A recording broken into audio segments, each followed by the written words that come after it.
Never say die! 40 going on 14. Hello, everybody. This is 40 going on 14, show 135. I am Mike. I am Patrick. I'm Joel. And I'm Josh. And by the fact that you're listening to this podcast, I can deduce that you're a person of considerable breeding, above average intelligence, and an interest in pop culture then and now. No shit, Sherlock. I'm a person of considerable breathing. Elementary school, my dear Mike. Yeah, so we are doing Sherlock Holmes. Now, Yeah. I'm going to preface this with we are doing what we know of Sherlock Holmes. We are not doing all of Sherlock Holmes. There's so much. Oh my God. I looked up the Wikipedia article on him, and I'm just like, there's like psychological profiles on him. There's, his take on women. There's his take on politics. There's all this stuff, and it's really a lot of information for a guy who never actually physically existed. Oh yeah, but we'll get to this in a bit. He's got some interesting accolades for a fictional character. Yep. So So welcome to the Sherlock Holmes show. Yeah, there's more literature on this guy than there is on people that actually did exist. All people who existed. Yes, that is right. Ever. We may not have backed up that statement. Yeah, please don't research that at all. just trust us on this one. Yeah, there's more written about Sherlock Holmes than any other person on Earth combined. If you'd like That's to not hear at all about, what I was saying. if you'd like to hear about other people and things from days gone by, you can check out our archives on iTunes, Blueberry, Stitcher, and TalkShoe, or tune in to us on Geek Life Radio Saturdays at noon, in between stick twiddlers and turnbuckle throwbacks. Right, and if you like to leave us a voicemail, you can call us at 708-NOW-RAP. That's 708-669-9727. Which of? We have one. Ooh. Yeah, we have a voicemail. Give me 1 second here. I am going to bring it up. Is this it? Hey guys, Justin from Portland here. Just wrapped the Goosebumps episode, and knowing the amount of research you guys normally do for an episode, I was really surprised that you missed like one big option. Goddamn trains. I live in a town where we have a train that rolls through every morning, and this asshole conductor every fucking day thinks that he's got to sit here and blare the horn the entire way through the town, so wakes people up, causes all sorts of nonsense. I think he's done now. We'll see. Anyways, like I was saying, you guys missed a very important topic for the now part. What about the now for the Goosebumps girl, the Irma Gerd girl? Like, we saw the picture then, when she was super excited about Goosebumps, but you guys didn't give us any closure for the now. I'm a little disappointed, fellas. I mean, I come to you for the hard-hitting facts, and to make sure that I'm getting my information straight when it comes to things like, movies or just different types of geek culture. I want to know what happened then and what you guys thought happened now, and you guys really forgot about the now on this one, and I'm a little disappointed in you. I can't believe you do that.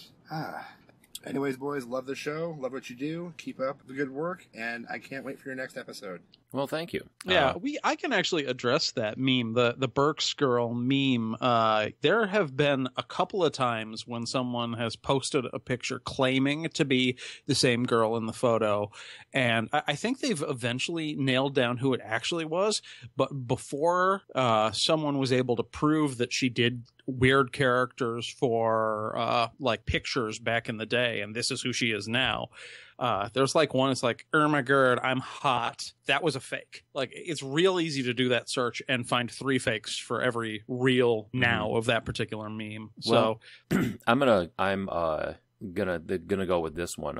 Vanity Fair. Yeah, Maggie Goldenberger. Maggie Goldenberger is who. I'm on that page too. Yep, Peg's right. And that's the thing, is like the controversy over a meme probably was why we didn't bother to get back with it in that show. And as for the now, I read this story like 6 months ago too, and it's funny how it's coming up again. We also have some chatter on the Facebook page. Wait, what was Mike going to say? No, I was going to say, if you scroll down on the picture, you see her now. Definitely looks, definitely her. Yeah, definitely her. Definitely less Irma Gerdish. But one of the things that I also was on here is apparently in 2012, R.L. Stine was asked about the Irma Gerd meme, and in the interview they asked me, do you know the meme Irma Gerd? It's one of the most popular internet memes in the past year, and R.L. Stine's like, yes, you're the third person to ask me about it today. Interviewer, will you pose for a picture with me while wearing this Irma Gerd wig? No, I will not. I have to say, I don't understand what's so funny about it.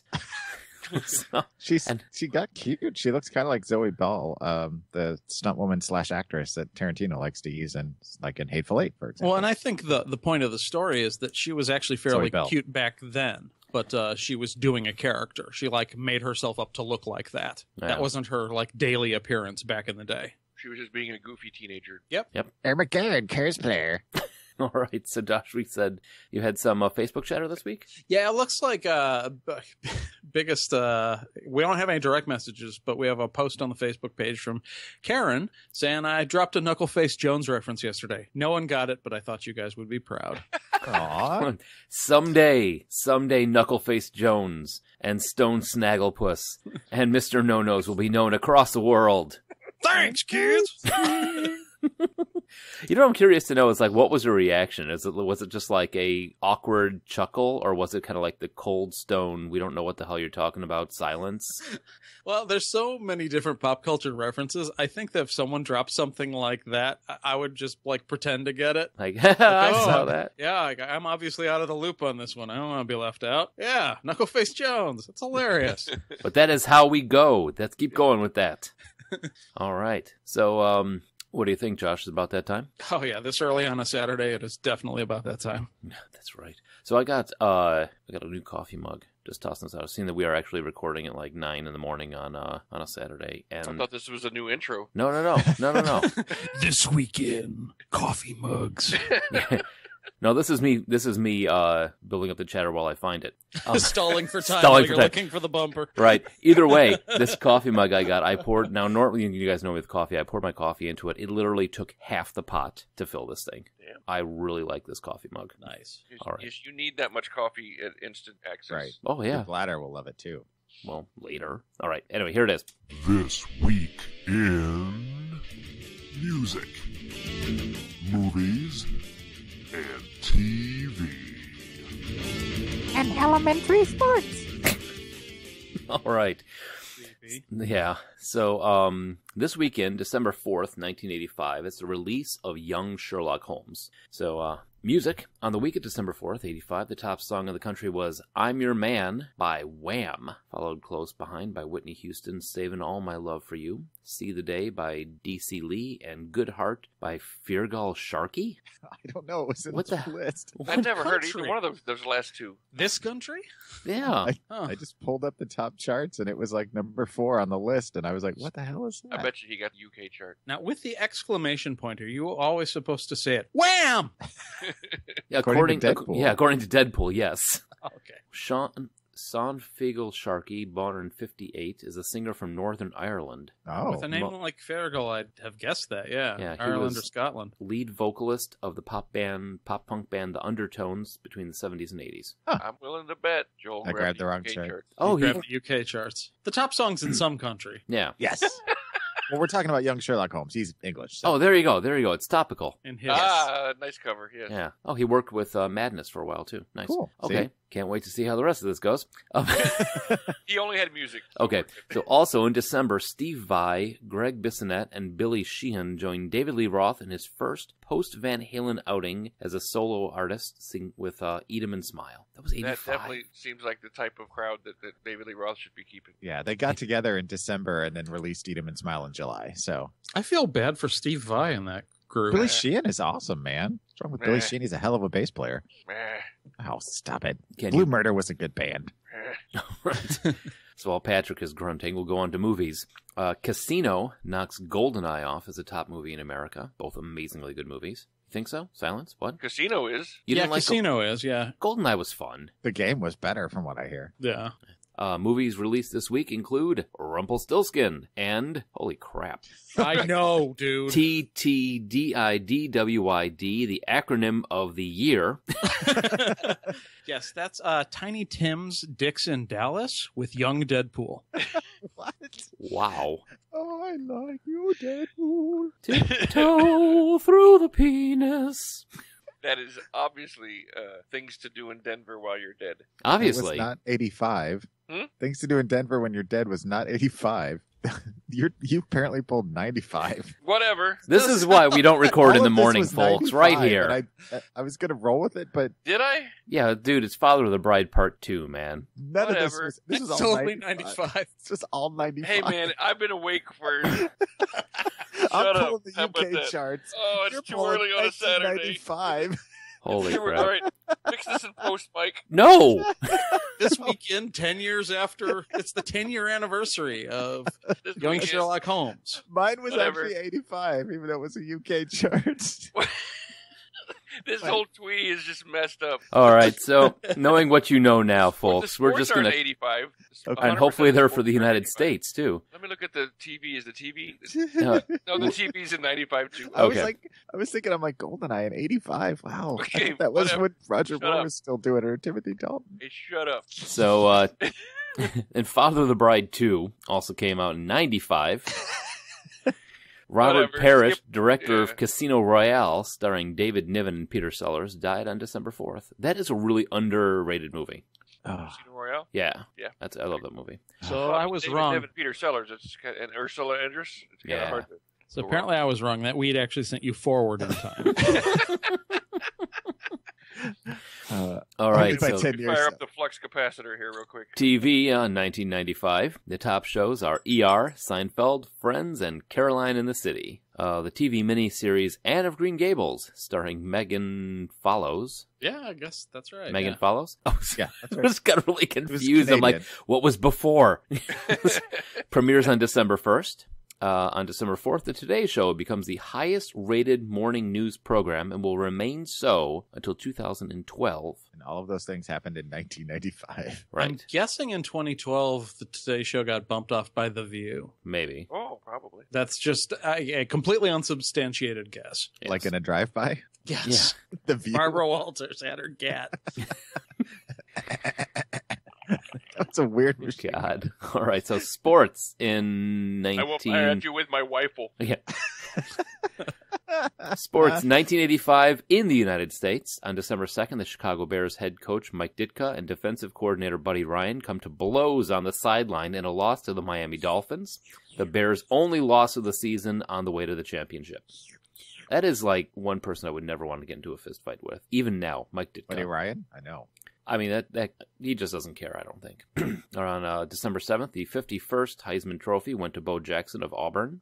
And on December 8th, the 74th Australian Open, Stefan Edberg beats Mats Wilander 6-3, 6-3, 6-3, and Martin Navratilova beats Chris Everett Lloyd. Hey, you know what? You get no right to talk to me about this at all. No, dude, it's the fact that every time know, that Martina is like- Navratilova You comes can up. never get her name correct. Yeah, I never get her name correct, but do you know what I do get right? The day. The year. Yeah, Yeah. yeah, that's true. He's got you there. Beats Chris Everett Lloyd 6-2, 4-6, 6-2. And that It's not is... even the first time I've done it. It's the second time. Remember, I did it for It's Will like Smith. third or No, fourth. dude, it's she's my kryptonite. I cannot say her name correctly. And or her gender. That right. Because you know why? I don't care. That's funny. To be fair, look at a picture of Martina Navratilova. Yeah. True story. All right, let me- Yeah. She's like the Ellen DeGeneres of Could tennis. have been mistaken for Martin back in the day. Okay, yeah. Or Arnold Palmer. Or some British actor who plays a villain in a James Bond movie. Or Harry Potter. Yeah, I go Harry Potter too. Or James Dean. Or Billy Corgan. What the hell has happened to this? Or Mads Nicholson. All right, so Sherlock Holmes. Again, another one of these characters that I want to say is pretty much known worldwide. The books have been around since Study in Scarlet in 1887, created by Sir Arthur Conan Doyle. And The Hound of the Baskervilles, another one of the famous series, was serialized in the newspaper The Strand in 1901 and 1902. Can I just say, how amazing is it to have something spring forth from your mind that's completely fictional creation of your brain that has such a life of its own, that from 1887 to now, it's just as popular and just as huge now as it was then. I mean, they're still making movies. There's 2 different TV shows on the air right now. I mean, that's insane. Well, in a lot of ways, the books were ahead of their time. I mean, they were serialized, but like if you read some books that are from the same period or even 50 years later, like you can appreciate them classically, but not a whole lot of them have a modern seeming characterization and sense of pacing. And I don't want to say action because not all of them have some sort of exciting fight scene or anything, but all of them have a sort of tension that seems out of place with the time they were written in. They feel more modern than other works of the era, just in my experience. That I agree with. I think that looking at this, I actually saw no sign of any sort of detective or like mystery type novel as strong as this beforehand. And you can almost claim that this Arthur Conan Doyle created the idea of the solo detective, bringing out things like eventually like Columbo, like forensics and things like that. Yeah. Well, and that's I mentioned at the top of the show that he's gotten some interesting accolades because of the character's insistence on using physical evidence and examining the minutiae left at the scene. He actually inspired generations of actual forensic pathologists for use in police work and ended up with an honorary degree, the only fictional character ever to do so in the field. Really? Yes. Well, and I'm looking at some of the other books that came out at this same time. The only other one I recognize is The Canterville Ghost by Oscar Wilde. I mean, looking at the other books at that time, it's just insanity. It just blows my mind. Well, and the characterization of the deeply flawed, practically mentally ill character, like he's inspired countless other characters, a lot of them not even detectives, but like the primary like genius that can't function if they're not doing the one thing they're good at has been used so often since Sherlock Holmes. Mm-hmm. So, well, Josh, I think out of all the four of us, are you the only one that's actually read a Sherlock Holmes book? Am I the only one that's read any of them? Yeah, I think so. And I was going to mention it also kind of, I think in some ways spawned the buddy cop concept. You know, the whole the two characters that aren't similar that feed off each other and are successful as a group, either as a police officer or whatever. I mean, you could also argue that point too, I suppose. Anyway, yeah, because you read the books because they were free on. Yes, they have long been in the public domain. So as I talked about in like our e-readers shows, I've been ahead of the curve on reading stuff for free online or on handheld devices. And the complete canon, which is 56 short stories and 4 novels that were originally broken up into serials published in magazines. I'm pretty sure I've read them all, or if I have missed a random short story or 2 here or there, it's just because there are so many. Oh yeah, and that's the thing is that there are in the book section on researching this, it's not just Conan Doyle's books. Other people have taken on seeing this in the public domain. Other people have taken his writings and drawn them off into other stories all over the place. Yeah, the main focus are the 4 novels and then the collections, The Adventures of Sherlock Holmes, The Memoirs of Sherlock Holmes, The Return of Sherlock Holmes, and His Last Bow.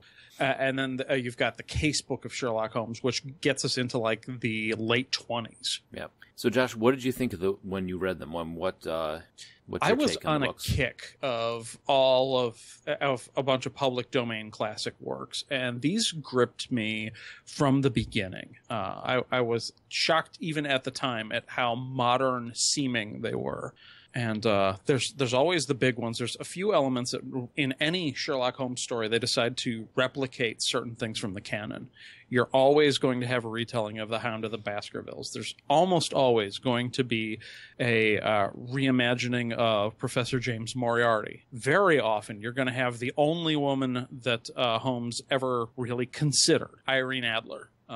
You are going to eventually have to deal with the final problem, which is the story of his conflict with Moriarty leading to them both plunging to their apparent death over Reichenbach Falls, and him eventually coming back from that. And most versions of the character will also deal with the fact that he's almost completely incapable of dealing with humans in a normal manner, frequently languid and sinking into depression, turning to addiction when he's not on a case, and having erratic behavior, and then suddenly snapping to attention, being energized when he's on a case. And you guys were talking at the beginning about how so many people have written about his psychological makeup and his history. It was considered the great game or the Holmes game to like deduce parts of his background that are not explicitly stated in the stories and to diagnose his mental problems. So yeah, I mean, I don't want to simplify everything you said, but honestly, Sherlock Holmes is quite possibly one of the most deep fictional characters that have ever existed. I do agree with you on the, for the stuff that I've seen, not that I've read the books, because I haven't read the books, but just what you said with his difficulty in dealing with people, and I don't want to call it, because I know you guys haven't seen the movie, but there is a movie, The 7% Solution, which involves him. The 7% solution is actually a solution of heroin. Mm-hmm. Yeah, that's what he kept in a syringe. Oh wait, I thought it was a solution of cocaine. Oh no, you're right. It is cocaine. Yeah. He kept a solution that was 7% cocaine in a syringe on him. Yeah, and would inject himself with that, and that's where they had him playing opposite. We just talked about it. I forgot the other guy's name. Sigmund Freud. Yeah. Oh, right. So, but shall we get into the movies? Well, and he also had, what was his brother, Mycroft Holmes, also. Mycroft doesn't always show up, but he very frequently does. That's true. I left that off because if someone's cutting something to make sure they hit the essential homes, Mycroft is frequently first on the chopping block. But that's definitely a good point. Because what kind of parents are those? Sherlock and Mycroft. Fictional parents, Patrick. Fictional. Well, I mean, he kind of counterbalances Sherlock, though, doesn't he? I mean, he's a bit more.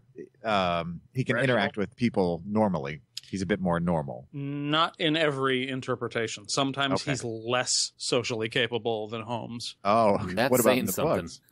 What does the canon? Yeah, what does the canon say about him? It's unclear. It's unclear what? Sorry. No, that's all the canon says right there. That's it. Yeah, it says boom. It says boom. Okay. Because it seems like the drug use doesn't get touched on a lot in the modern series so much. And, of course, everybody has their own interpretation of the character, which we'll get to a bit more in the now with the kind of modern take and the different stylistic choices. But at this point, anyway, moving on. Here we go. Here's what I was trying to stall for time while you guys were pressing me. Mycroft is, in general, in the canon, accepted to have even better deductive powers than Holmes. However, he tends to be lazy and doesn't want to put in the physical effort necessary to bring a case to a close. There's a quote from Sherlock saying he has no ambition and no energy.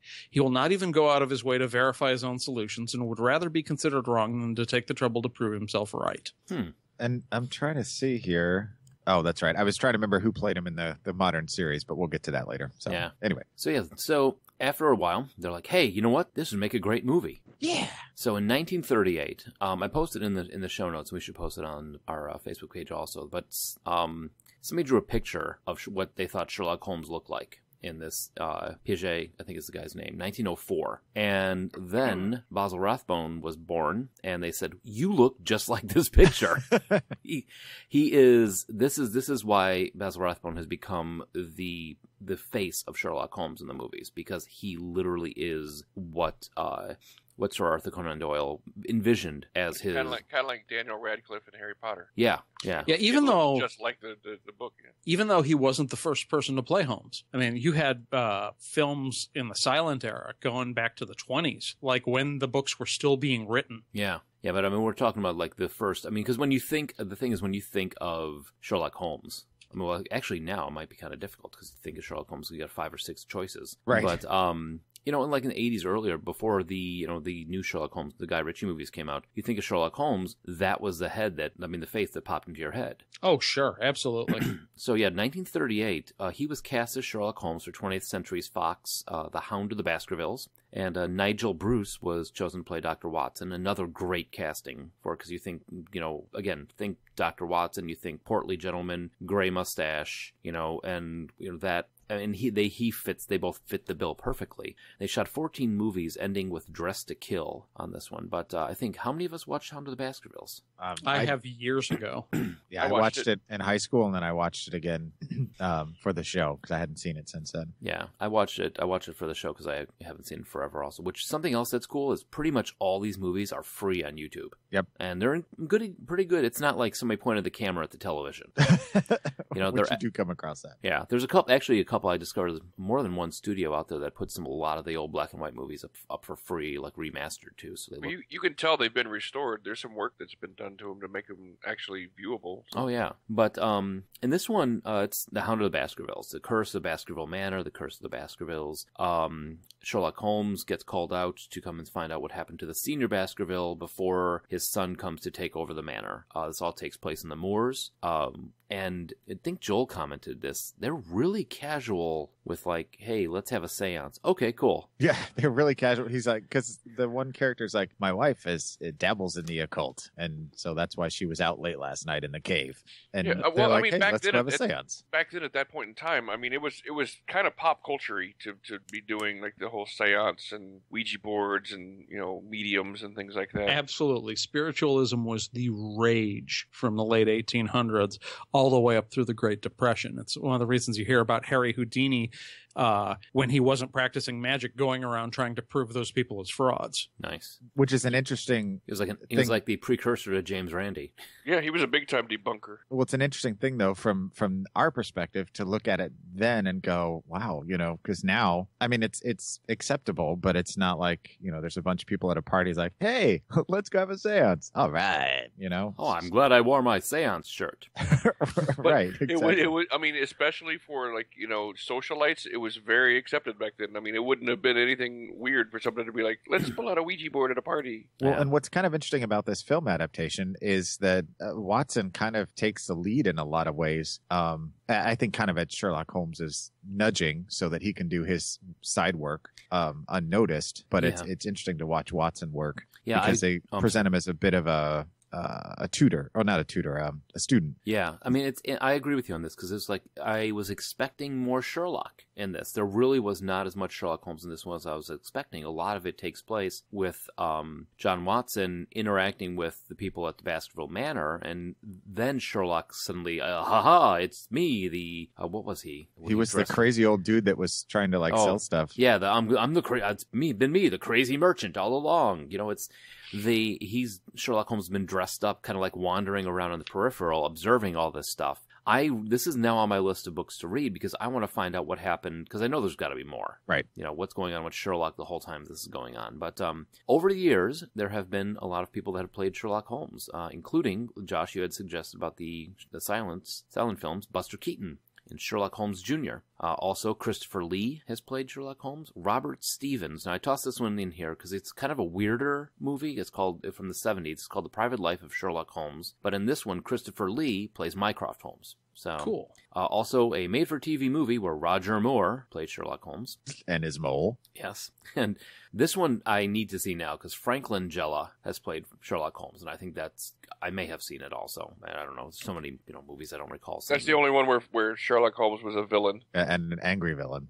Because I don't know if he knows how to play anything but an angry villain. And John Barrymore has played. Yeah, that's a young John Barrymore. I mean, the Barrymore film would have been produced in the same time where the books were still being written. That's what's crazy to me about this. Like, you think of adaptations of classical literature, and you always think, oh, they started making movies and stuff like decades after the last book was written. And with Sherlock Holmes, that really wasn't the case. It was almost like our Marvel comic book movies now, where you had films and radio plays and stage productions that were active before the last books had come out. Or like Game of Thrones. Sure. No, you're right. That's a much better analogy. So yeah, this one, John Barrymore, 1922, also had William Powell in it. Well, I think people were hungry for entertainment, number one, but also they kind of latched onto it and it became such a part of popular culture that what else are you going to do but capitalize on that? So it makes sense. And I'm trying to think of if there are any other big characters from the silent film era. I mean, a lot of them were just like slapsticky Buster Keaton characters where you don't think too much about their characterization or history. Any of the like Buster Keaton, Charlie Chaplin kind of characters. Is there even another example from the era that has survived? That I found a bunch of them and then I stopped. I'm sorry. Currently, I mean, the only other character I can think of from that time period, I don't even know if there were books about it, is Fu Manchu, but I don't know if that was that far back. Maybe not Fu Manchu, but what's it? Number One Son. Charlie Chan. Would Charlie Chan be? Charlie Chan. I don't know. That's the only thing that comes to mind is that But those were kind of those racial stereotype, that wouldn't hold up and wouldn't last. Charlie Chan would have been from the end of the period. Like the first Charlie Chan appearance would have been right before the last Holmes book was written. But I think it's probably safe to say that the interest in movies is one of the primary reasons why this character is still so often reinterpreted and beloved today. Yep, including the movie with Ben Sider. Now, the only reason I put this up is because the poster for it on IMDb has a picture. Sorry. Here we go. I've seen her. You've been cider. Yeah. The poster has a Tyrannosaurus Rex and a dragon and an octopus monster all attacking London Bridge at the same time. And the next one that he's making is Sherlock versus Frankenstein. So I'm going to guess this is not canon. This is more of a, Sharknado. Yeah, Yeah, I mean, it's definitely on my list to see because it looks ridiculous. But yeah, so there's some people that have definitely played it. Now, the other movies that have come across the years, I mean, we picked out some of them that we've seen. I'm starting out with actually a little bit more of the weirder ones. 1975, Sherlock Holmes' Smarter Brother. Have any of you guys seen this one? No, and seeing that it's a Gene Wilder flick, now I kind of want to. Yeah, Directed and written by Gene Wilder, starring Gene Wilder, Madeline Kahn, Marty Feldman, Dom DeLuise, Leo McKern, and Roy Kinnear. Now in this one, it's not Sherlock Holmes that's being played. It's what's his name? Mycroft? Sigerson Holmes. He's Gene Wilder is Sigerson Holmes, the unspoken smarter brother of Sherlock. So he's the guy who solves all these crimes, and then Sherlock comes in and because he's better with people, I guess. But it's definitely a Gene Wilder directed. I mean, the final battle between Sigerson and who's the bad guy again? Moriarty takes place on top of a carriage with one person has a giant plastic hand that came off a sign, and they're slapping each other in the face with these huge hands. It's exactly what drama. Yeah, totally. It made me cry. Then I think all of us at one point or another have seen Young Sherlock Holmes, 1985. I think all of us have seen it at least once. Oh yeah, I saw it in the theater. I remember going. Did you really? Oh yeah. Wow. Yeah, 1985. We saw a lot of movies that Nicholas. I saw this just the other day. Yeah. It was pretty good. Directed by Barry Levinson, who is pretty famous in his own right. Yeah, and Nicholas Rowe plays Sherlock Holmes, who's known for he was in Lock, Stock, and Two Smoking Barrels, and The Seed of Chucky. Oh, and he was also in Mr. Holmes. I didn't know that. I gotta look him up. Now, heck. Okay, so yeah, but this one stuck in my mind for one of the trippiest pastry scenes I've ever seen in my life. Yeah, that whole scene was just weird. Yeah, the scene where Sherlock and a young Watson get drugged and hallucinate, and Holmes has it was like his father, yelling at him, and all this parental stuff with him, and then with Watson, it's all of these anthropomorphic pastries forcing themselves down his throat. And I won't lie, 85, I was kind of scared of pastries after this. Well, I didn't have that problem. It was produced now it's just sexy, but back then it was kind of scary. It was produced by Steven Spielberg, and the interesting thing about this is it featured one of, if not the first use of CGI. Really? The stained glass knight. Oh yeah, I remember that. That was computer actually a generated. pretty good effect. Exactly. Okay. And it's only like 10 seconds, but. Yeah. So then after that, let's see, we got Young Sherlock Holmes. That is in the wrong spot. We're going to talk about that later. 1986, The Great Mouse Detective. Wait, we're done with Young Sherlock Holmes? Did you want to keep talking about Young Sherlock Holmes? I was done with Young Sherlock Holmes in 1985. I've actually never cared for it. I thought the action sequences were fine, but I thought his deductive powers were kind of stupid the way they came off. It's like, really? Your biggest deduction is realizing that the villain decided to make his name backwards? Yeah. Well, I mean, they were all younger then. Well, and the fact that, again, once it was a bit more about focused on Watson and his meeting him, and kind of it was from Watson's perspective once again. Well, and that's a common thread you'll have in the adaptations, for sure. Which proved to be interesting, and it's very 80s. I mean, I could take it or leave it. I don't know that I ever need to see it again, but it was kind of dark for what it was, and I thought it was kind of pointed at a younger generation, but just like a lot of the other films of that time, Poltergeist and Gremlins and some of the other stuff, I mean, it was pretty dark dark. There was more death than I expected. Right. And then, like I said, the trippy sequences, like the opening thing with the chicken or the whatever he's eating that comes to life. And I mean, it was pretty freaky considering, you know? So, The Great Mouse Detective, we were talking about. How many of us actually saw this recently? Like, I vaguely remember this from back in the day. Yeah, same here. I haven't seen it recently. I remember liking it. I saw it as a kid, but I have no recollection of anything about it other than that it was a cartoon. I mean, I remember that you've got kind of a Victorian England microcosm in the rat community where young Olivia has her father, who's a toy maker named Hiram, is taken away by the villain who's a bat, and they have to go to Baker Street to find the famous mouse detective Basil. A nice throwback there to the Basil Rathbone. What was cool is wearing a double-billed hat. Yeah, the ultimate villain, Professor Ratigan, voiced by Vincent Price. Nice. You're talking about the Deerstalker hat. Yeah. But yeah, the toy maker's skills.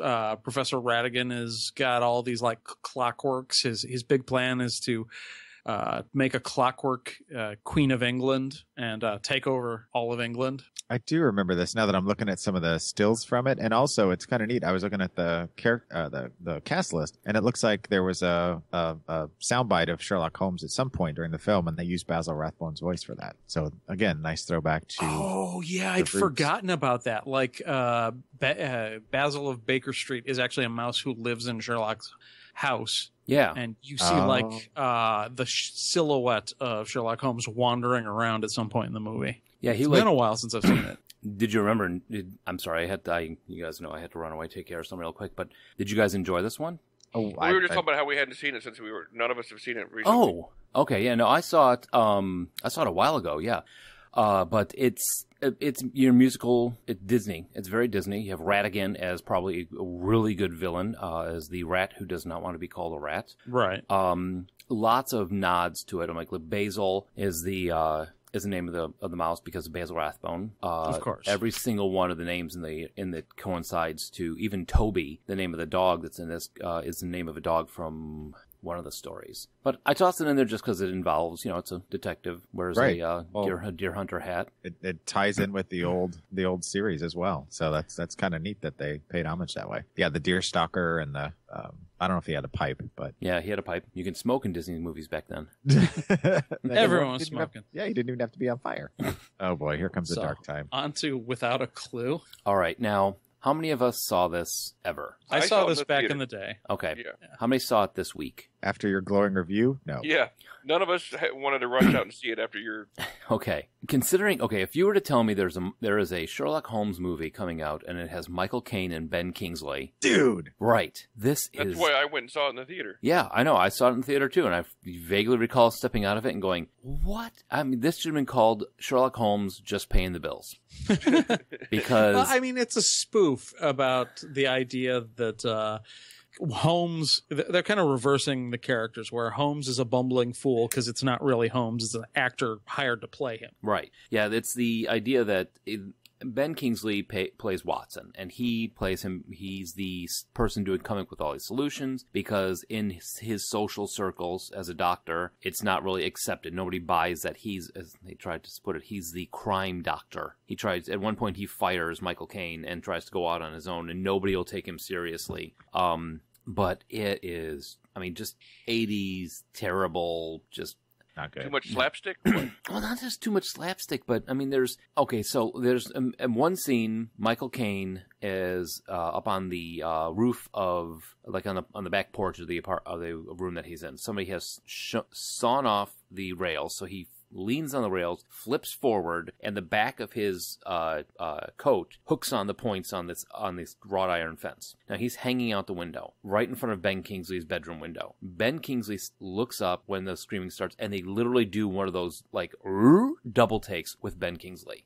Well, I could understand your expectations being at a certain place, knowing it's Ben Kingsley and Michael Caine. But I mean, this is almost like the era's version of an Adam Sandler movie with just the concept of, okay, we're not going to have bumbling Watson and genius Holmes. We're going to have genius Watson and bumbling Holmes. Right. And we're going to make like a lowbrow British comedy. out of It's just concept. a bummer because he had sexy Michael Caine, the patron saint of 40 going on 14. And you know what's funny is I was reading about this when you first brought it up because I got excited, and I was reading on some message boards about it, and somebody was like, "Why isn't this movie on DVD or Blu-ray at this point? It never made it past VHS." And then when you gave us your review of it, I went, "Oh." Yeah, and well, I do have to say Jeffrey Jones as Inspector Lestrade was really good, though. See, again, another reason to see it. Well, I mean, Paul Freeman as James Moriarty from Raiders of the Lost Ark, from Hot Fuzz. I mean, that's the thing is that you look at the cast list and Jeffrey Jones, Ben Kingsley, Michael Caine,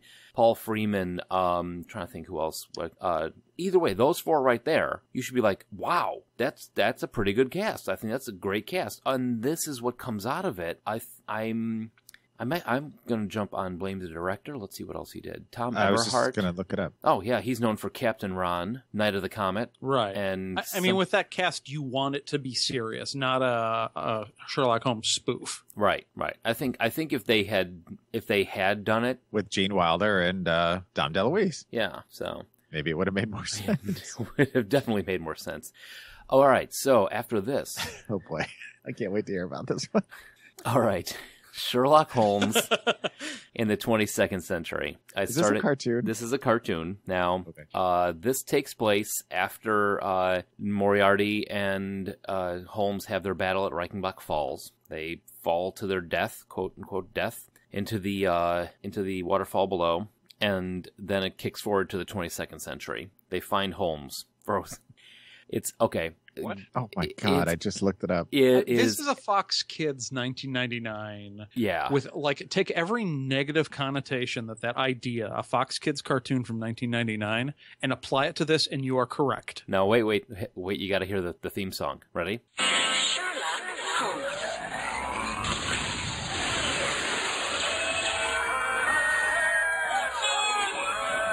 Bring Sherlock Holmes back to life. Back to life. It's elementary, my dear Watson. Sherlock Holmes in the 22nd century. Sherlock Holmes in the 22nd century.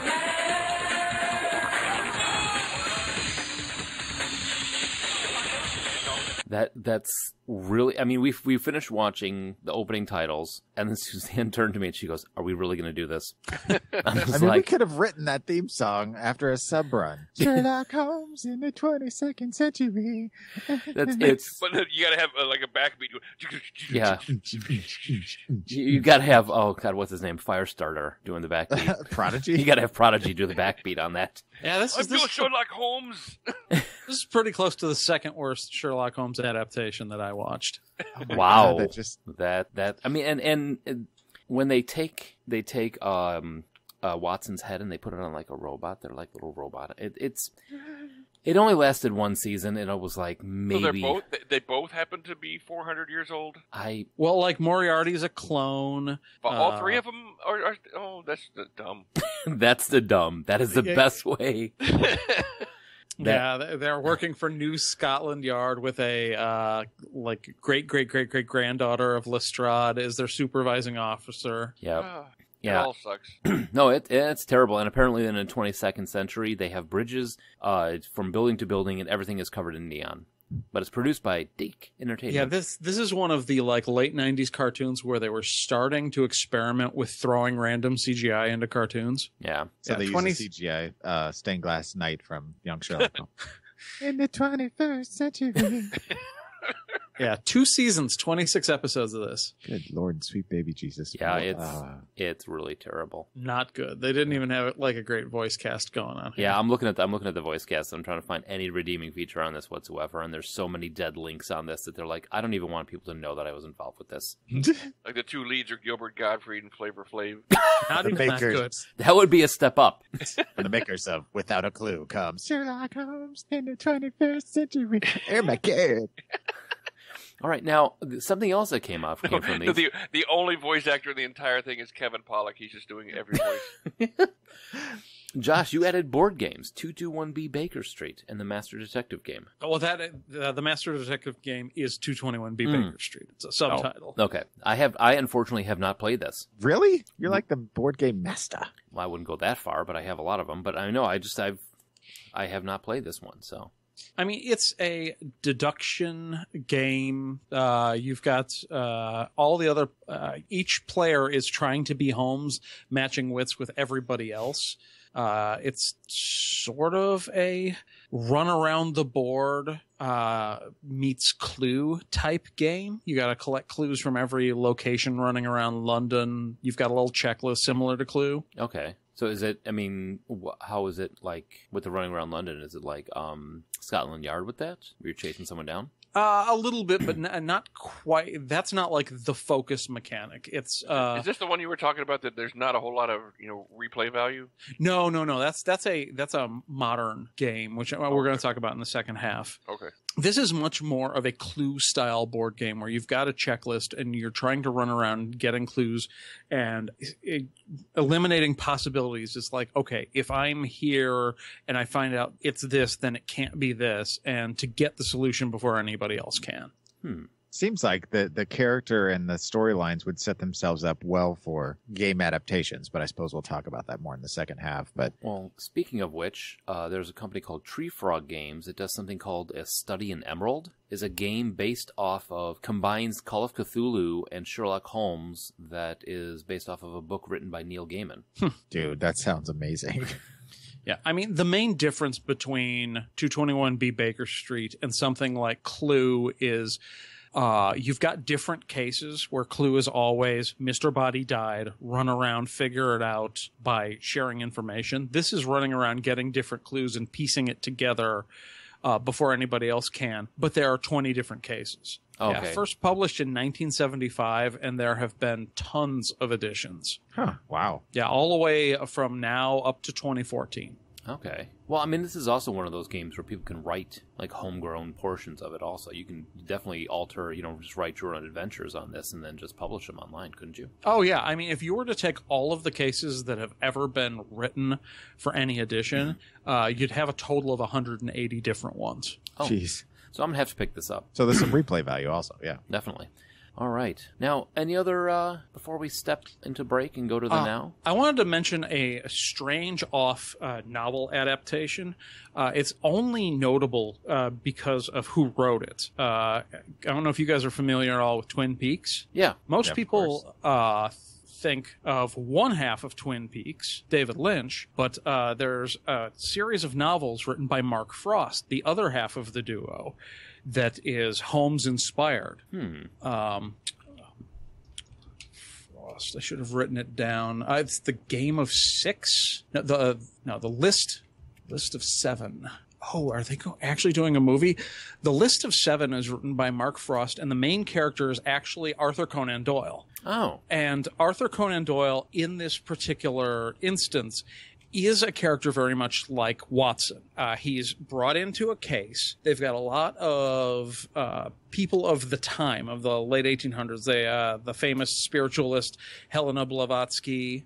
It very, very quickly gets into something occult mixed up with murder and conspiracy. And then he runs into this mysterious British secret agent called Jack Sparks, who is very obviously the analog to Sherlock Holmes. And he's got his cocaine addiction, he's got the deductive powers, and they end up clashing with a lot of the luminaries of the era. You run into Bram Stoker at one point. Wow. Well, in trying to quickly type up what you just were talking about, Josh, I came across a movie that actually has Sir Arthur Conan Doyle as a character. In the 22nd century. No, it's even better than that. 1997, Fairy Tale, A True Story. After enduring family tragedies, young cousins Elsie and Frances spend time in a rural Yorkshire, England, where they see fairies in a nearby meadow, then snap pictures of the fairies, which suddenly gain international notoriety. Author Sir Arthur Conan Doyle, played by Peter O'Toole, announces that he's a believer, though Harry Houdini, played by Harvey Keitel, however, is a skeptic. What? Both I can't see. I'm going to do this magic trick, fucker. I'm going to make your pinky disappear. Yeah, if you guys have the time to check out the List of Seven or the sequel, The Six Messiahs, it's one of those where it's like not a super deep book, but it's written with like a page-turner kind of action style where it's hard to put down. Okay. And it was almost made into a movie in 2013. Guillermo del Toro was interested in making The List of Seven as a movie. And then it turns out that once the Guy Ritchie films came out, so many of the same ideas were present that he shelved the project. Oh. That's unfortunate. So, But we'll talk about those movies in the second half. Yes. so that's all I've got from then. Yeah, I just realized we're doing another Conan show. All right. This is why we don't In the do things. 22nd century. That's why we shouldn't be up this early. All right. We'll be back, folks.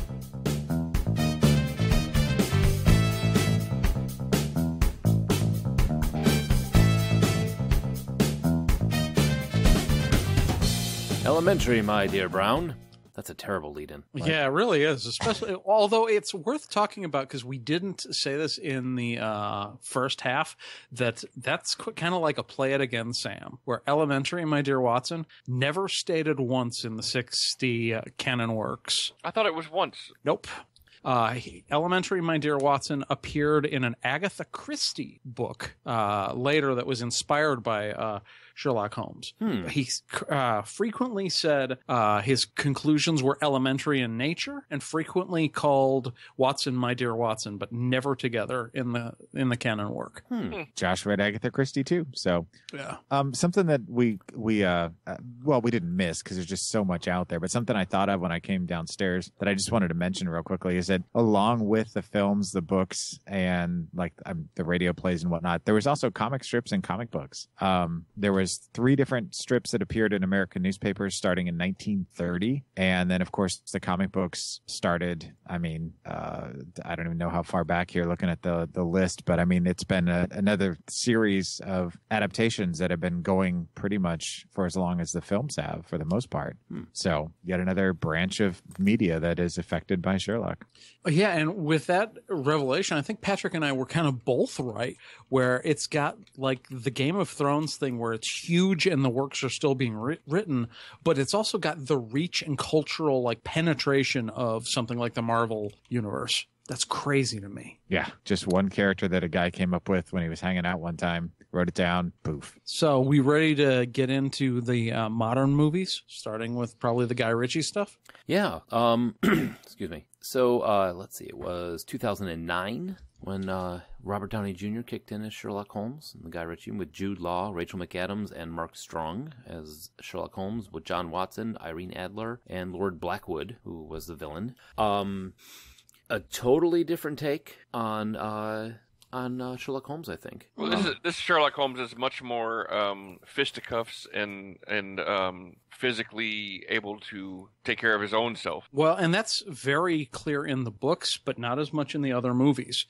In the books, there's a scene where Holmes goes up against a boxer and says, "Hey, yeah, we fought each other in an underground fight 4 years ago," and the boxer's just like, "Oh, then you've wasted your talents. You could have been the greatest boxer ever." And another one where like a strong man tries to impress all of them by bending a poker, and Holmes, after the guy leaves, he's like, "Well, if he'd stuck around, I could have shown him that my grip's not that much weaker," and Holmes straightens out the poker with his bare hands. So yeah, he was an expert swordsman, expert cane fighter, martial artist, and boxer in the books. But they abandoned that for a lot of decades. It didn't come back up again until this series. Yeah, it was always seemed to be more about his wits and figuring out and outwitting his opponents than it was. I remember reading an interview, with Robert Downey Jr. when they started this series, and that was one of the things he talked about. He's like, most people don't know that he actually was a pugilist, and and they're gonna blah blah blah. So yeah, I just looked up the thing. Apparently, he was an expert at something called single stick, which is using a cane as a weapon. Yep. And that he does it in the movie also. Which one of the things I love about the movies is Jude Law's adaptation of Watson, which I don't know if that's closer to the books, but the two of them together are almost equal in a lot of ways in terms of solving the mysteries. And in those movies, they're a lot more equal in their partnership. That's for sure. Exactly. And the way that he plays him is such a wonderful counterpoint to Robert Downey Jr.'s kind of eccentricities that I'm personally a fan of both of these movies. I think they're really, really fun and well done. I actually enjoy them as well. Yeah, I'm right there with you. I think the casting of Robert Downey Jr. and Jude Law is solid. Rachel McAdams, I think, is an incredibly underrated actress. And she's got a terrific hiney. Well, and it was, it's kind of unfortunate that, how that played into the sequel. And I love Noomi Rapace, who's in the second one, but, and then you've got Faye, who plays Jude Law's fiance, who's another underrated actress. I can't think of her last name all of a sudden. Honestly, I liked Game of Shadows for the actual finally confronting Moriarty and bringing in Stephen Fry as Mycroft Holmes, but I thought overall it was much, much weaker movie. Shoehorning in another love interest, like it's got a lot of problems that are common to like Hollywood sequels. Mm-hmm. Yeah. But Jared Harris as Moriarty, come on. Oh yeah, that's the reason why I say I didn't dislike the movie. But it could have been Moriarty better. was so awesome. Yeah. But they did a disservice to the character by giving him another love interest. Oh, absolutely. Because one of the key things about Irene Adler is that Holmes is dismissive, almost contemptuous of every woman who isn't Irene Adler. As far as he's concerned, she's the only woman worth considering. He is otherwise incredibly sexist and chauvinistic, where he views all other normal people as beneath him and women even beneath them, except for her. There's a great line in that you just reminded me of somebody lampooning someone, and he said, I think of women like China, and I know China is the enemy. Oh, jeez. Jeez. Well, and the other thing that was a stylistic choice of Guy Ritchie, I think, was the whole thing where he sees ahead of time, like that scene with the opening scene with the boxing, where he figures out what's going to happen before he does it, and then he does it, and it all happens the way that he was expecting for the most part. That whole I'm 2 steps ahead or 5 steps ahead of my opponent. It was just fascinating to watch that. The crowd goes mild. No. Yeah. I was trying to agree with you, but I didn't realize I was muted. Sorry. The only other thing that I think I have to say about these two films is we've seen some of the stuff before in terms of his deduction, rapid fire, disguise change. But the one thing I had never seen before is the combination of him using his deductive abilities mid-combat fight scene, where they do the slow down time and he figures out exactly what's going to happen in what order and what he has to do. And then it speeds up to show it happen. I thought that was an awesome device. Yeah, and that's I like that they're giving his the voiceover when they do it too. That's one of the things. Explaining what's going through his head.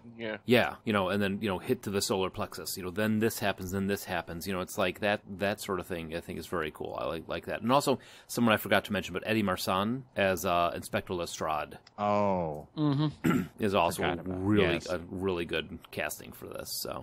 So on to what I think I'm most excited to talk about, probably. Oh, yeah. The BBC Sherlock. Oh, I thought we were going back to Sherlock Holmes in the 22nd century. In the 22nd century. Wouldn't that be forward to 22nd century? Oh, we've entered a time paradox. It's a twee all over again. Elementary, my dear Whaley. So, welcome to 40 going on 14. Wow. 2010, BBC produces Sherlock, with Benedict Cumberbatch as Sherlock Holmes, Martin Freeman as Dr. John Watson, Una Stubbs as Mrs. Hudson, Rupert Graves as Lestrade, and Andrew Scott as Jim Moriarty. And the fangirls go wild. I have 2 Sherlock fangirls in my home, and Katie actually has a painted picture of Benedict Cumberbatch as Sherlock Holmes in her room. She painted herself? No, she bought it at C2E2 last year, but there's a heck of a lot worse things they could be into. This show is really smart. It's so good. First, when I discovered that the seasons were 3 episodes, I was like, that's sort of disappointing. And then I realized each episode is the length of a feature film. Yeah. Well, and you figure the pedigree behind it when you've got Stephen Moffat and Mark Gatiss. I mean, if you're a Doctor Who fan, of course, you go, yee, but then when you put them in a totally different kind of series, but with a lead that is also very much using his intellect versus weapons and guns and whatnot. That's a weapon, but never mind. I knew it was going to be good, but I didn't quite realize how much I would enjoy it. Well, and the Holmes in this is no slouch in combat, although Martin Freeman's military Dr. Watson is definitely the better shot. Yeah. Yeah, Watson in this one he was more of a, I don't want to say shock, but more of a twist than, because you know that in the previous books, you know that Watson was a military doctor, but you never, they never really go into it. They always too focus much. more on the doctor than the military. Yeah. Right, where this, you've got it starting with Watson with a bit of PTSD, kind of retreating from life until he finds someone more broken than he is. Yes. And that first scene where you've got Cumberbatch's Holmes, like, showing off for the police with all the cell phones.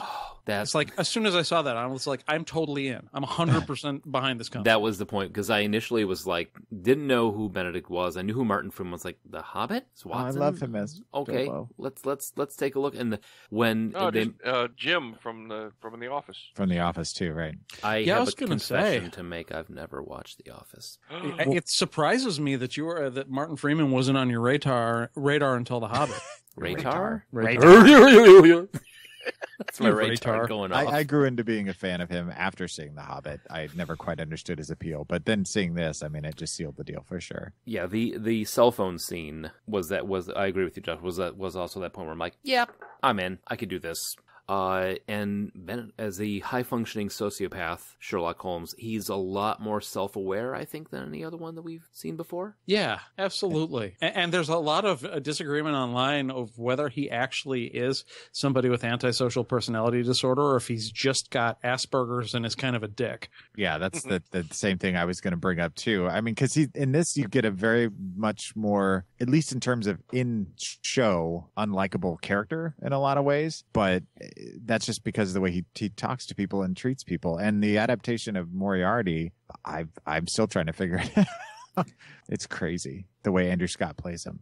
Yeah, and first of all, Moriarty's fantastic in this one, and Pat got to the pool scene. Yeah, I really don't want to spoil anything for Pat, but you definitely have to continue with this on into the second series, where you finally get their interpretation of Hound of the Baskervilles and their interpretation of the final problem in the battle at Reichenbach Falls. Yeah. It's just spectacular in every way. I will keep watching. Yeah, and this, I'm trying to think the way. What? Go ahead. One of the scenes I liked the most, it was just like the look on Sherlock's face when they're in his apartment and they're like, "We're here on drug charges, looking for drug paraphernalia," and Watson's like, "We're not gonna find anything like that here," and Sherlock's just like, "Well."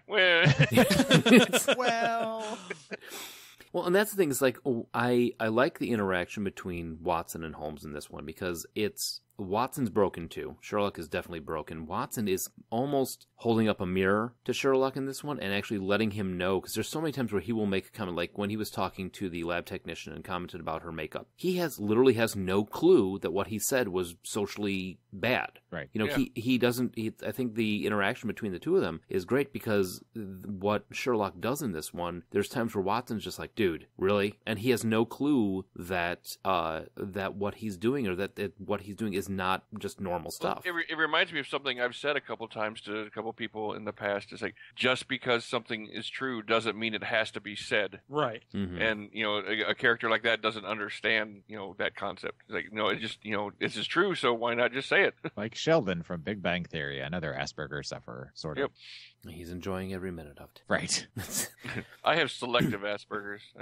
You're just an ass. I mean, the whole series was inspired. I mean, you get it's one of those perfect storm scenarios where you've got the right combination of actors, writers, directors, producers to create something that really, I think, will stand the test of time and has created a whole fandom, just like some of the other shows we've done about other pop culture things, like Star Trek and things like that. Launched Benedict Cumberbatch into celebrity status. Absolutely. And now that Doctor Strange principal photography's finished, they've started work on Series 4. And so it's going to be another year before we get to see it, but I'm willing to wait. Absolutely. And when that happens and Doctor Strange comes out, I mean, he's going to be everywhere.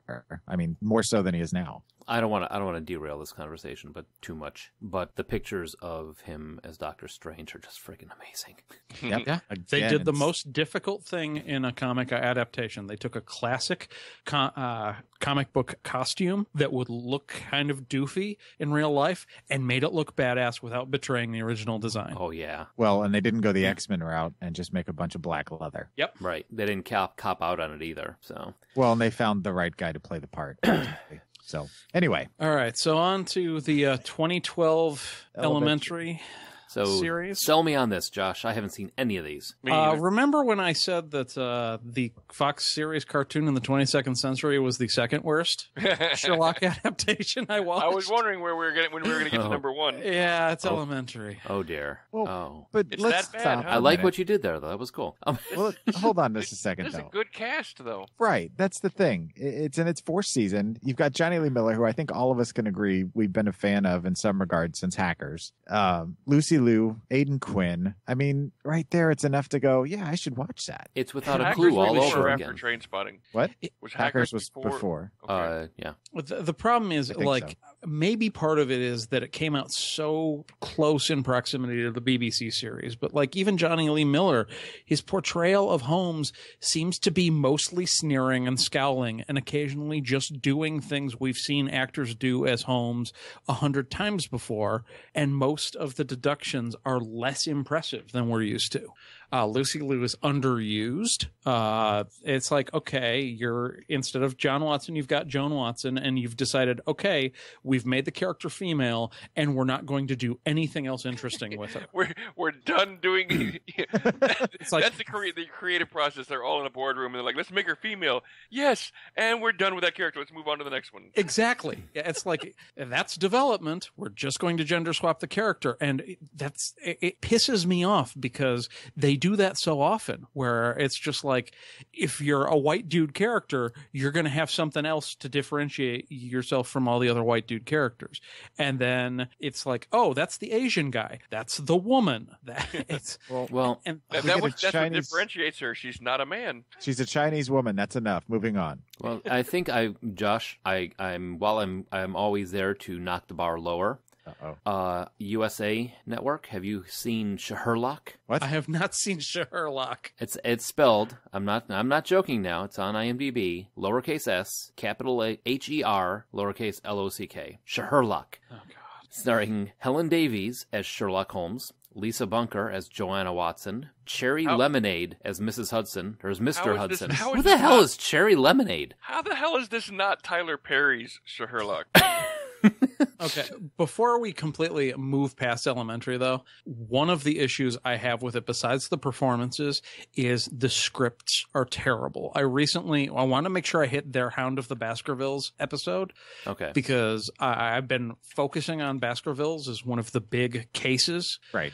And it felt to me like an episode of Murder, She Wrote, where you've got the setup for the mystery, then the rapid succession of 3 or 4 fake suspects that are discarded, and then a comically easy trap for the killer at the end, where it's like, haha, we got you and you gave yourself away. That And required like no deduction, no detective work. And then they take off the mask and it's actually Mr. Stevens. No, that's Well, Scooby-Doo, let's- not Murder, Oh, She okay. Sorry. Let's but point like- out that this once again is in the modern day as well. Right. And even if that was interesting, I've already got my modern day adaptation of Sherlock, and it's good. Oh my God. I just looked at the cast list. Reese Ifans is playing Mycroft Holmes, and Natalie Dormer is playing Moriarty. It's a female Moriarty, too. What? And again, great casting. John Pertwee is in it. I love Natalie Dormer. I'm I telling mean, you. come on. It's Stuart not good. Townsend, Vinnie Jones? Man, How is this not better? I'm offended and hurt. Without a clue, all over again. well, And I'm who are the writers and directors and creators? It's the people who wrote Sherlock Holmes in the 21st century, I'll bet. Quick, hire them. They made a hit TV show. Robert Doherty is a creator. Known for Star Trek Voyager and Medium. Well, Medium was a great show. True Calling had a cast. Dark Angel True Calling had a cast. had not a cast, had a following. Oh, okay. Oh, I mean, Sorry. to answer your Had a concern, Cast was a much better Joe, review, though. is this has an awesome cast, but then again, Denzel Washington and Russell Crowe were in Virtuosity. Oh, that's true. So awesome cast does not mean it's not a pile of shit. Mhm. That's true, but I mean, what was It's that? a Oh, shock. God, what was that movie? with everybody in it in the 80s that was so awful. Cannonball Run? No. Cannonball Run 2. Cannonball Run 2? Tom Hanks was in it, and Julia Roberts. It was in the 80s? Money Or are you Pit. thinking of the 90s? Bonfire of the Vanities. Oh. Oh, well, I that never was. saw it. That Well, I was think people were weird. just offended that they bastardized the book so much. Yeah, but I Because mean, the book was so well loved and talk still about is. a cast. That was a crazy. Yeah. So you guys watched Mr. Holmes, which I didn't get to, but I want to hear about. All right, so Mr. Holmes, 2015. We're not gonna. We're calling no spoilers on this one. Yeah, not really much to spoil anyway. Ian McKellen plays an elderly Sherlock Holmes who is dealing with senility kicking in and the fact that he can't remember his last case. And the whole time he's also interacting with Milo Parker, who is plays Roger, who is the son of Ms. Monroe, the housekeeper where he lives. And it falls back into a lot of the canon stuff where he takes up beekeeping after his retirement, and he goes to Japan to talk to I can't say that name. Umezaki to get this prickly ash that's supposed to help him with the senility kicking in and him losing his memory. And it's not a Sherlock Holmes mystery. It is a period piece set right after World War II, where you see one of the most gripping scenes is Sherlock Holmes seeing the repercussions of the nuclear bombs being dropped and walking in Nagasaki looking for this ash with Umezaki. But it's first off, Ian McKellen is amazing as Sherlock Holmes. Yeah. For the one thing that I immediately saw with this is Ian McKellen plays Sherlock Holmes back when he was doing his final case, where he was in good health and he's chasing after this woman who he's trying to figure out why she's significant, because he has this picture of her, and the idea is that he's writing this story to figure out what happened, because he can't remember it. So little by little, this story is coming back to him. His ability to play the healthy end of his career Sherlock Holmes, and then in the very next scene play the 93-year-old Sherlock Holmes who is on his last legs, tottering around the house, can't stand up straight. He is just an amazing actor for this role. Joel? Yeah. Well, and then one of the other fun aspects of it is as he's interacting with people around him, he's still a little bit antisocial and off when people talk to him. But, they're like, oh, where's the deerstalker hat? Or where's the pipe? And he's like, oh, that was all embellishments that were created for, the fictionalization of it. And there's a great scene where he goes to a movie theater to watch one of the films that was made about him, and he's standing in line waiting for the film, and then they show him inside the theater watching and kind of reacting to this portrayal of him on the screen, which is the more traditional portrayal, which ironically was something we talked about earlier, is played by the kid who played young Sherlock, plays him in the film version, the film within the film. But it has elements of him trying to deduce this mystery, but the mystery is of himself, of his own kind of realization that he no longer has the same faculties that he had once before. And it's a really slow burn. It's an actor's film. It's directed by Bill Condon, who most people will know for Dreamgirls and Gods and Monsters, The Fifth Estate, very heavy drama pieces. But there's a sequence towards the end where you see that personality of his really come out when the kid that he's pretty much tied into the whole film is basically lying in almost a comatose state, having been stung by something and near death. And he goes out, sees it, reacts, goes inside, calls for the police, and goes back outside without telling the mother, who's standing right there, what's going on. She figures out that something's wrong, runs out there after him and asks him, why didn't you tell me this? And he's just the reaction he has to it. It's something you have to see what he says to her, but the words that come out of his mouth are pure what you imagine Sherlock would do in that situation. Well, I mean, I don't think that'd be too much of a spoiler for the thing, but he looks at her and he's just like, it wouldn't make a difference. Right. He's just like, it never occurred to him to tell her he had more important things to do to get in telling her wouldn't have changed anything in the situation. But Laura Linney is Ms. Monroe is the housekeeper who is dealing with an elderly Sherlock Holmes who, first off, I mean, you think about this is a guy whose knowledge knows no bounds. And one of the scenes, the doctor that he has, Dr. Barry, played by Roger Allam, he tells him to take this diary and make a mark every time that you forget something. And it's really tragic to see to see Sherlock, writing the names of this kid Roger on his sleeves so he remembers his name. It's that sort of like seeing this great man being brought down, and how he deals with it in the interaction with Ms. Monroe and Roger the kid. But this is one of the, to put an example, like when we start watching a movie for these, 9 times out of 10, Katie will be sitting next to us, and halfway through it, she's like, all right, I'm out. She sat through the whole thing. It is really just a great, gripping, a character piece on Sherlock Holmes at the end of his career and life. It's just, I could easily watch this again, though not too soon after watching it the first time. Right. It sounds like it's a much more hard-hitting and like character study of a man who his mind was everything and he's losing it piece by piece than what we've come to expect. Which you could have told that story any other way and it would have been interesting, but doing it with a character like this, that his entire career and fame and everything else that went with it was based on his ability to recall facts and put together the pieces of the puzzle. And here he can't even remember the name of the person he sees every single day. It's heartbreaking and it's just fascinating. Yeah, so. And it really, you guys know that I shared a house with my grandmother until she died when she was 96. There was a lot of me dealing with, watching him having to handle being around the house. And I identified with Ms. Monroe so much in this because you're seeing somebody who has this background, and little by little they're deteriorating. It really, this is one of those, let's say one of the few movies that we've watched on this show that I haven't been like, why the hell did I do that? But, right. I give it a thumbs up. All right. So before we move on to like final thoughts, I want to talk a little bit about the character in other media. Since 2002, looking at console and computer games, they've done a series that has been titled The Adventures of Sherlock Holmes that has been on various consoles all the way up to the newest one that's going to be coming out in a couple months.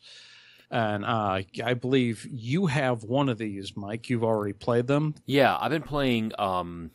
Just lost the name, Josh. I have the one that came out for the PS3. It's a 3D. It's not even action. It's a mystery game. It's an adventure game. It's an adventure game, but it's like not, we talked about in our show a couple of months ago. Yeah, it's kind of like it's got those point and click type of play mechanics to it, where you can put on like a Sherlock vision, where you tap the button, you get to see certain things stand out. But like Detective Vision on Arkham Asylum, that type of thing. Kind of. Yeah, but more of a like everything stops and you can zoom in on tiny details like the way you'd see in the BBC show.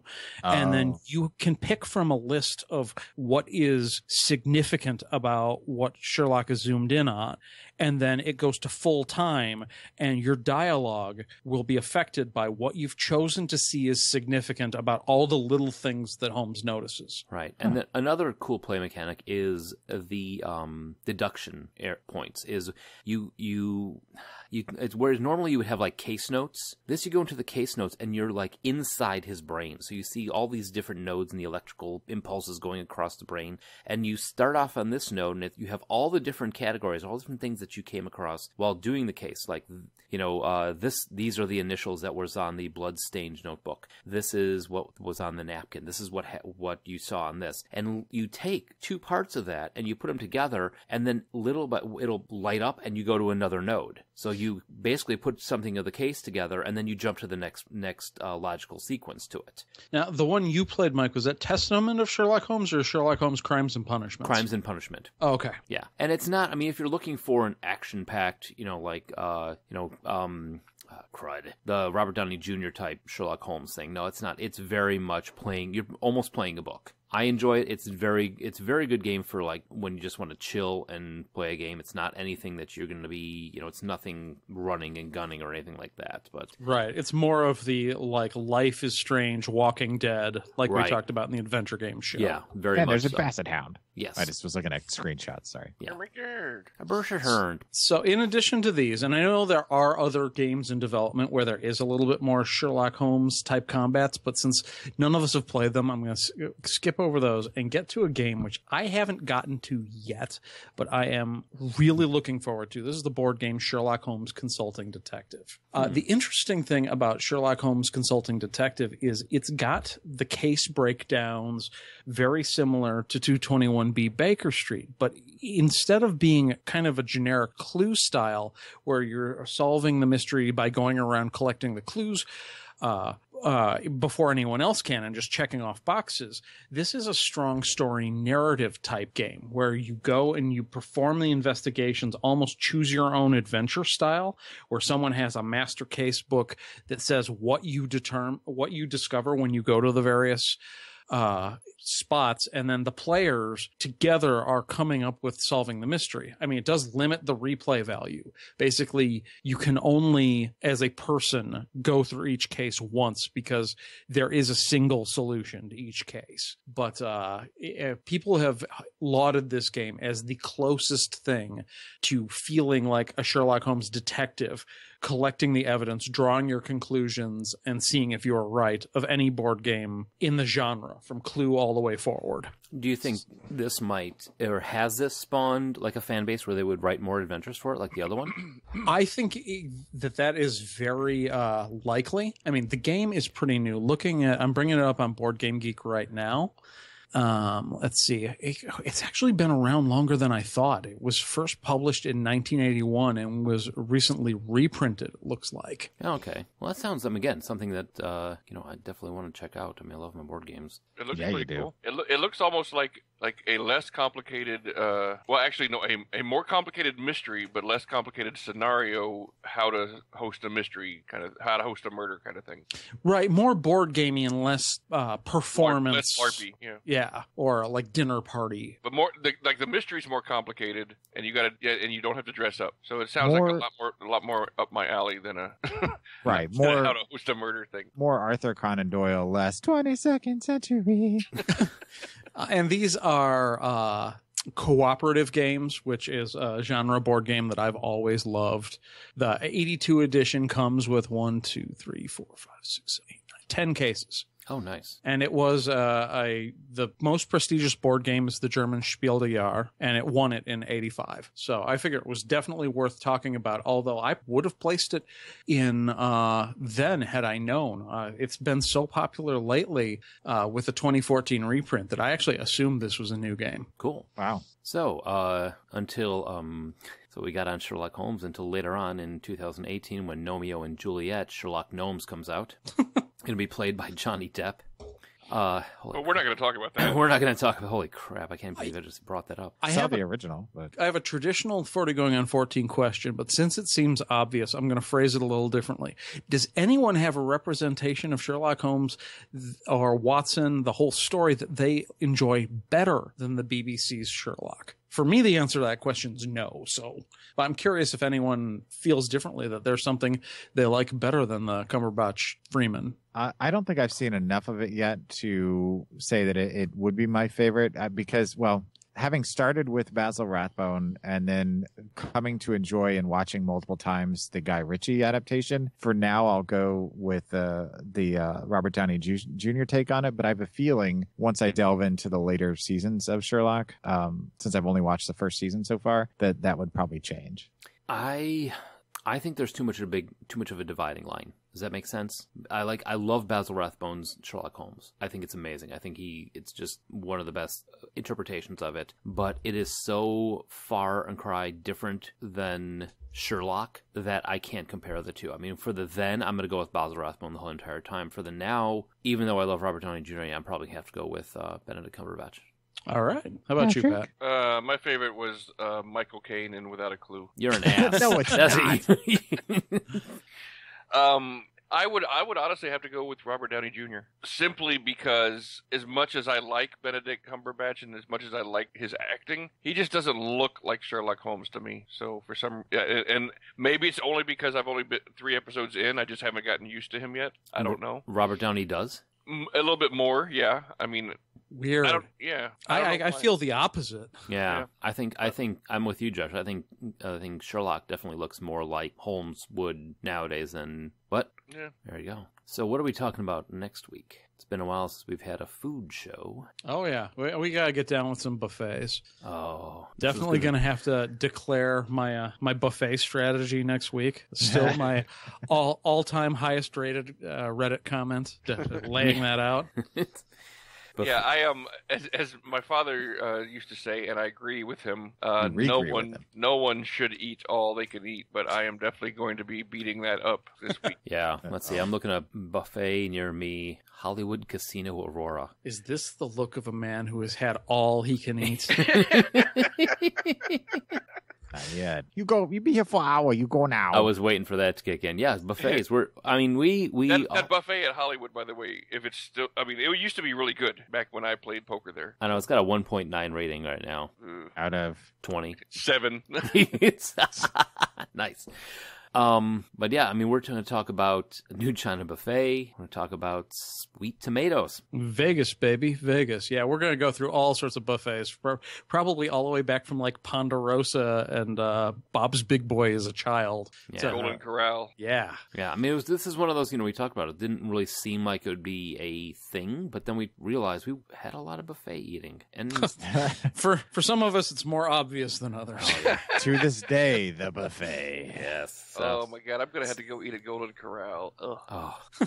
So if you'd like to check out any of our older shows, our previous topics that we've touched on here, previous food shows, adventure games, etc., you can check out our archives on iTunes, Blueberry, Stitcher, TalkShoe, other fine podcasting directories. Yep. Soon we'll be on Google Voice Podcasts. Yeah, as soon as that shows up. And 708 now wrapped at 708-669-9727 is a way to get in touch with us. You can also find us on Twitter at 40go14 and get us on email at 40go14@gmail.com. And also, head over to 40go14. We changed up the webpage a little bit. Yeah, it is I've always liked our website. I think the current version is the best version of the website, the most useful. Yeah. So, yeah, go check that out. So, and yeah, well, until then, we'll be filling up our plates, getting ready for the buffet show for next week. Woof. Yeah. Are we going to do like a before and after of the buffet eating? Absolutely not. Oh. No. Check our Twitter feed for the after. Oh. Ew. All right. I'm going to go get more coffee. In the 22nd century.